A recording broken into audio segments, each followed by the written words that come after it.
শরীয়ত মৌলিকভাবে মেয়েদের জন্য শ্বশুর শাশুড়ির খেদমত করাকে ফরজ ওয়াজিব করে নাই, কিন্তু স্বামীর প্রতি তার যে শ্রদ্ধা ভালোবাসার দাবি আছে, সেই দাবি থেকে যে স্বামীটা সারাদিন আমার সংসার সন্তানের উন্নতির জন্য কষ্ট করে, সেই স্বামীটার অগোচরে তার উপরে কর্তব্য তার বাপ মার সেবা করা। তিনি যেহেতু আমার কাজে গেছেন, আমি তার জন্য একটু হেল্প করলাম, তার হয়ে একটু কাজ করলাম। তাছাড়া মা বাবার মতো বয়সী মানুষ, তারা যখন আশেপাশে তাদের সেবা করার মানসিকতা থাকা দরকার। কিন্তু সেই সাথে এটাও ঠিক যে আমাদের সমাজে অনেক শ্বশুর শাশুড়ি আছে আস্ত জোয়ান তাগড়া সুস্থ সবল, এরপরও সে আশা করে বসে থাকে বৌমা সব করে দিবে। এটা খুব বাজে একটা অভ্যাস। অনেক শ্বশুর শাশুড়ি আছে, তারা মনে করে বৌমা ঘরে আসছে মানে হলো কাজের মেয়ে ঘরে আসছে, অতএব আমাদের এটা বাই ডিফল্ট পাওনা হয়ে গেছে। এটা খুবই বাজে একটা উদাহরণ।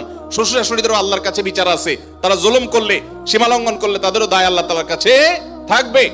নিজের মেয়েটা তাকে দিয়ে কোনো কাজ করায় না, আরেক ঘরের মেয়ে আসছে তাকে দিয়ে সারাদিন গাদা খাটনি করা, এটা জুলুম। অতএব জুলুমও করা যাবে না। আবার বোনরা শ্বশুর শাশুড়িদেরকে ইগনোরও করবেন না। আল্লাহ তাআলা আমাদেরকে আল্লাহর নির্দেশকে যথাযোগ্যভাবে মানার তৌফিক দান করুন।